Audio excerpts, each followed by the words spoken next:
Thank you all for being here and being physically present. I thank those also who are joining us online. I hope that all of you who are here in person have enjoyed and continue to enjoy their engagements and their stay in the United Arab Emirates. And I hope that my team have been engaging and have been supporting you by providing you with all the necessary information or documents as and whenever you asked. And I hope that my team is also keeping you updated in a timely fashion with the progress that is being made on the ground. Allow me to use this opportunity to bring everyone up to speed on what has been achieved thus far, and in particular in the past 3.5 days of COP28. And before I begin, let's remember why we're all here. We're all here because we made a very clear call to action, and we've been very upfront about it. And we said clearly and repeatedly that the UAE takes this task with humility, responsibility, and we fully understand the urgency behind this matter. And we're here because we very much believe and respect the science. 43% of global emissions must be reduced by 2030. That is 22 gigatons. We need to reduce global emissions 43%. That is 22 gigatons by 2030. And we need to make that happen to keep 1.5 within reach. And I have been crystal clear on the fact that that is a critical success factor if we want to keep 1.5 within reach.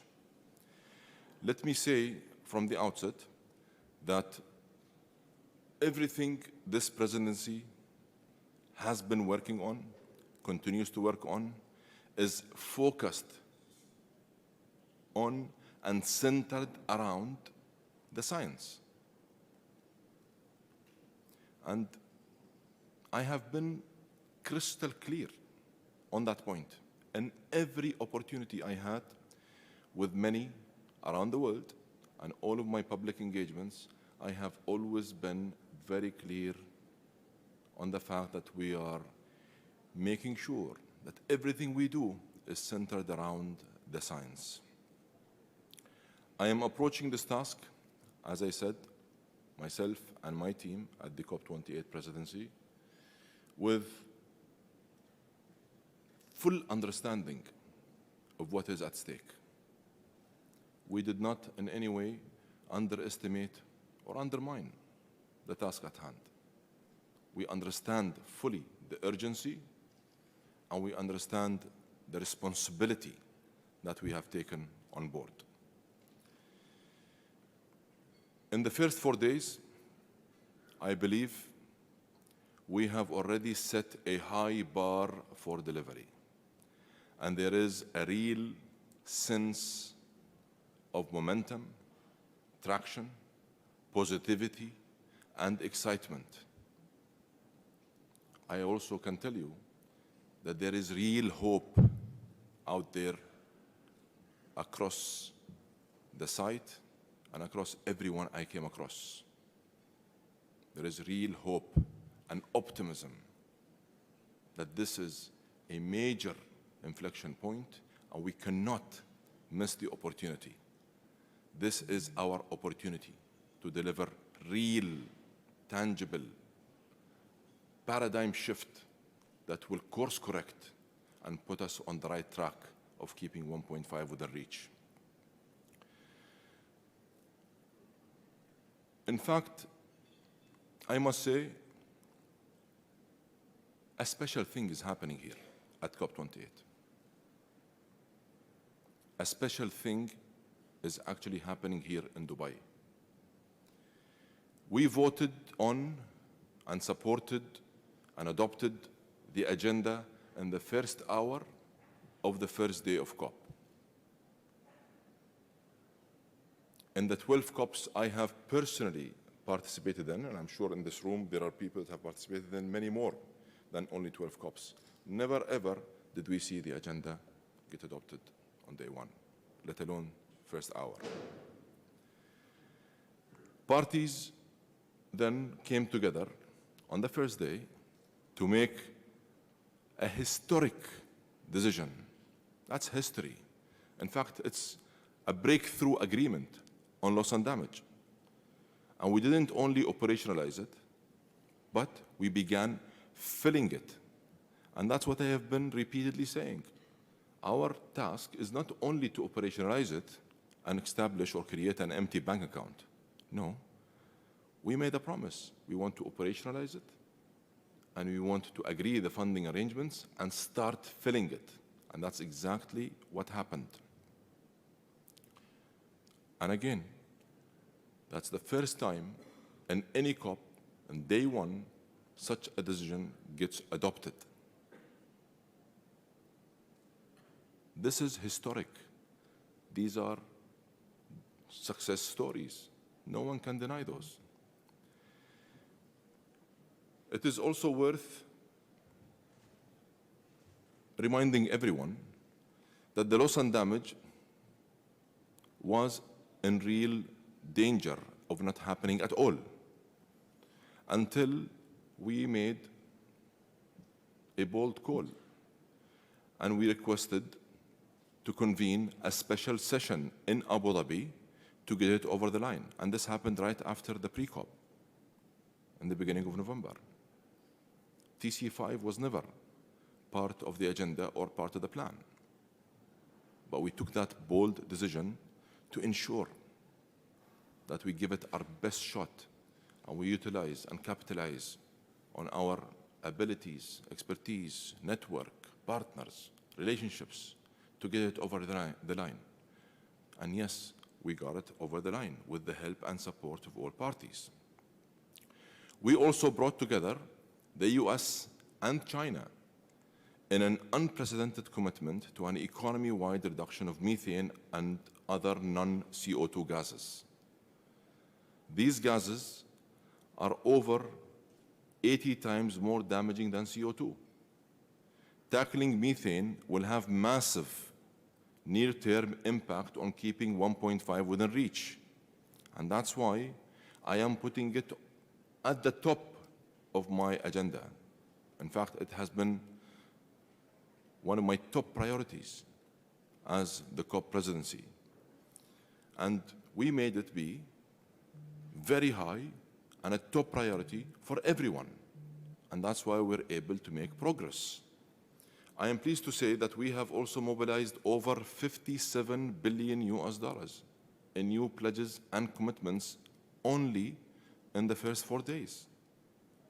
30 billion in a new custom-tailored UAE catalytic fund that is 100% focused on solutions and bridging gaps to climate change. 725 million for loss and damage. $9 billion annually announced by the World Bank. Over $3 billion for the Green Climate Fund. 2.7 billion for health. 2.6 billion for nature. 1.2 billion for relief, recovery, and peace. And 2.5 billion for renewable energy and 1.2 billion for methane reduction. On top of that, parties have rallied around a number of pledges and declarations that get the world moving in the right direction. That's the course correction we're talking about. That is us nurturing a new culture and a new DNA that is centered around making things happen. It's the action agenda that we have adopted since day one. It's the delivery, it's the implementation, it's the fact that we have been recognizing the efforts and the progress made over the years and our intent, genuine and sincere intent, to take that responsibility and attempt to translate all this great progress into real actions. And that is what we're trying to bring to the table. 8 new declarations have been announced, and these declarations are designed to help transform every major sector of the global economy. The Global Decarbonization Alliance, bringing together more countries and more companies around net zero than ever before. Again, that has never, ever happened before. This is all aimed at decarbonizing the supply and the demand. And that's, again, a unique approach. That's a very unique model, the integration between supply and demand of the energy system at the same time. 50 oil companies, oil and gas companies, aiming for 0 methane emissions by 2030 and net zero by 2050. First time ever. Plus, a global pledge to triple renewable energy and double energy efficiency. And I am especially proud that we have delivered first ever declarations on health and food systems. These have been 2 massive priorities for our COP presidency agenda. 3 additional declarations will be announced in the next few days, in the coming days, on hydrogen, cooling, and gender. The number of countries supporting these declarations and pledges is, in fact, growing. I am receiving a lot of great, in fact, overwhelming response, positive response from many around the world that are interested and keen to join hands. And of course, if anything, this simply demonstrates how we are delivering against one of our main pillars, and that is doing everything with full inclusivity. We are not leaving anyone behind, nor are we leaving anyone on the sidelines. We're engaging and we're bringing everyone on board. And I'll be happy to tell you about all the countries that have signed up to our declarations if you're interested, or I can have my team share with you all the details. I really think something special is really happening here. The positivity, the optimism, the hope, the momentum, the determination is just growing. And I will stay focused, laser focused, on delivery and maintaining this momentum until we land the most ambitious response to the global stocktake. It is time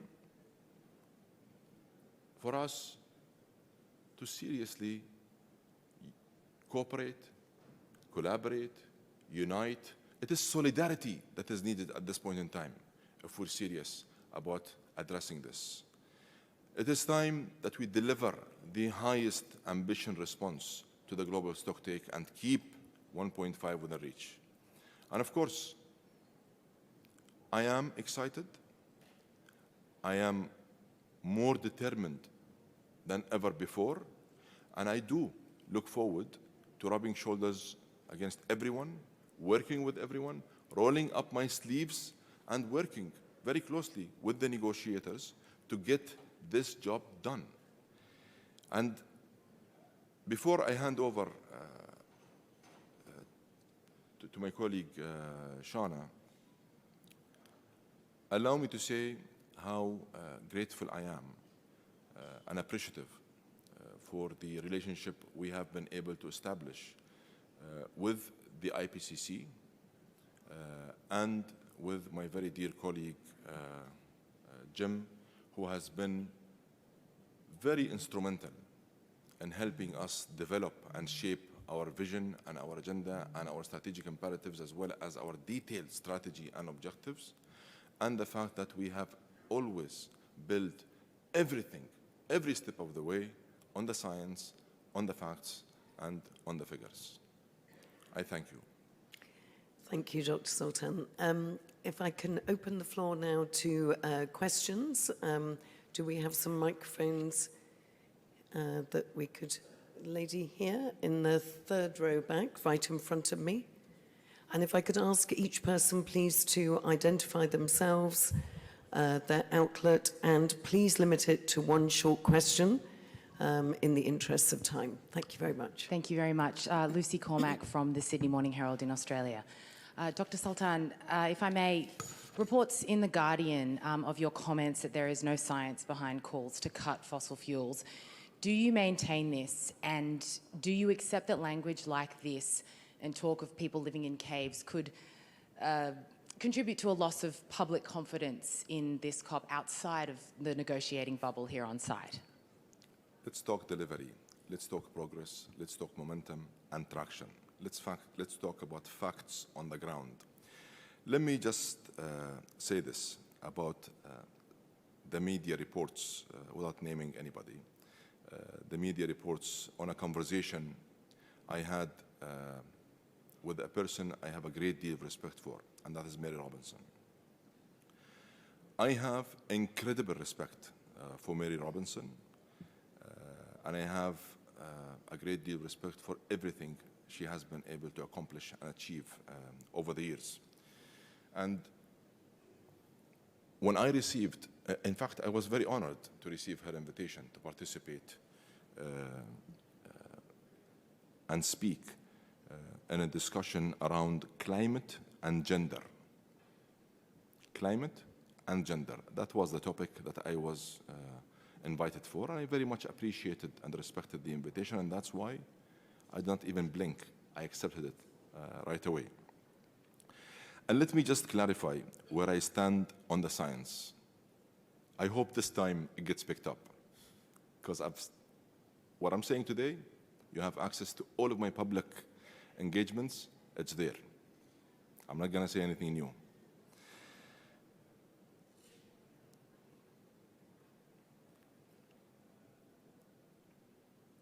I honestly think that there is some confusion out there, and misrepresentation and misinterpretation.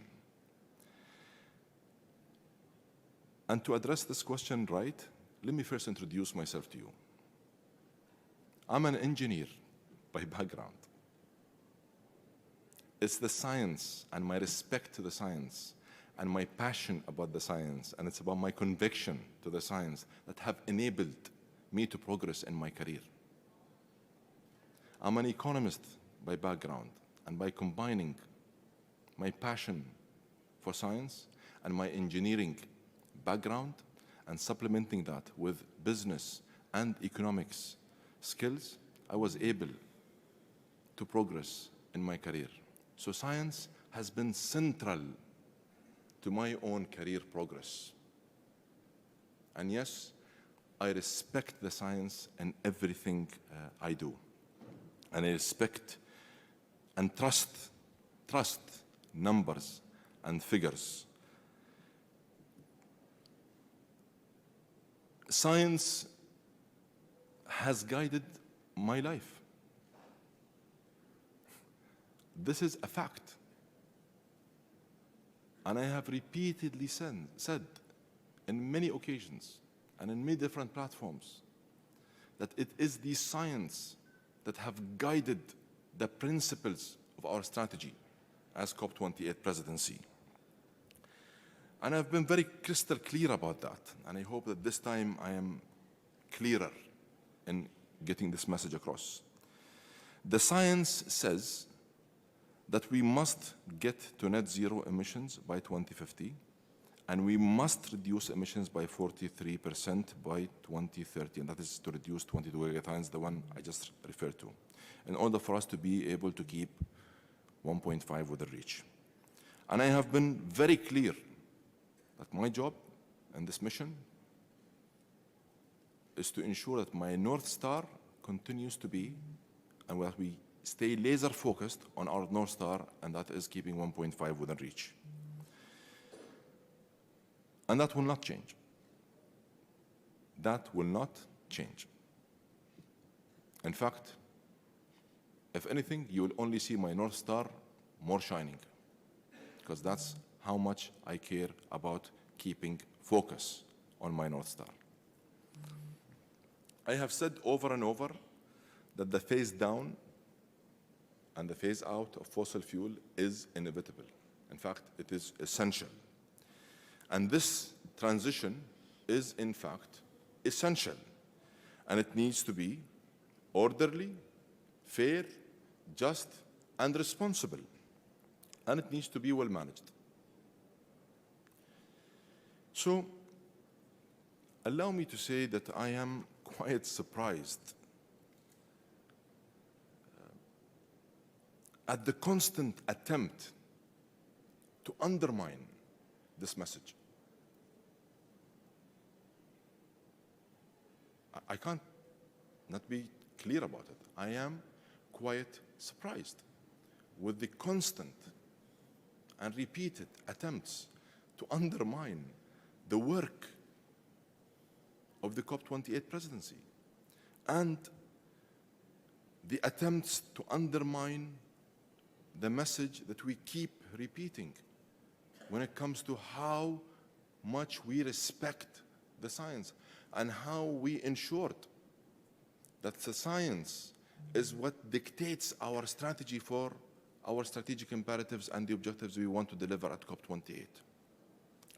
Let me just add this. I know that there are strong views among some parties about the phase down or phase out of fossil fuels.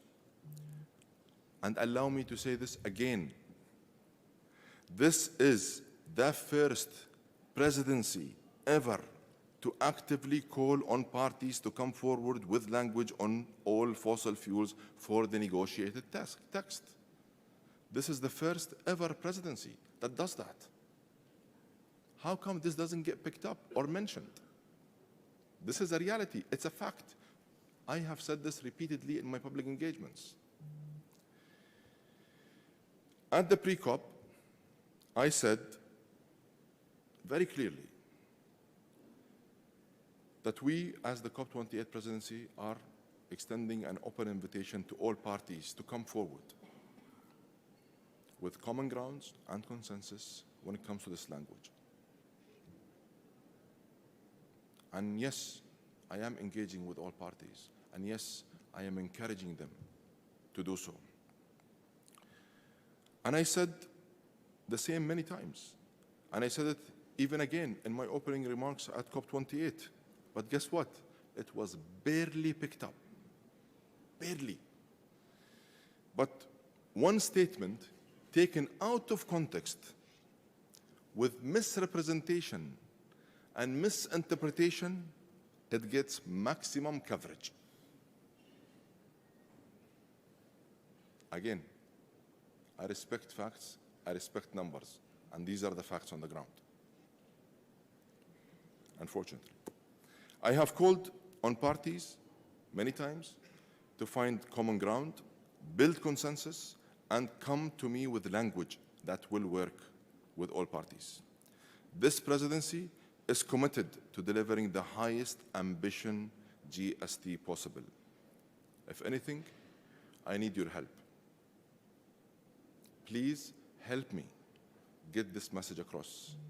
I am committed and determined to deliver the most ambitious response to the global stocktake. Please, let's give the process the space it needs. And if anything, judge us on what we will deliver at the end of this COP.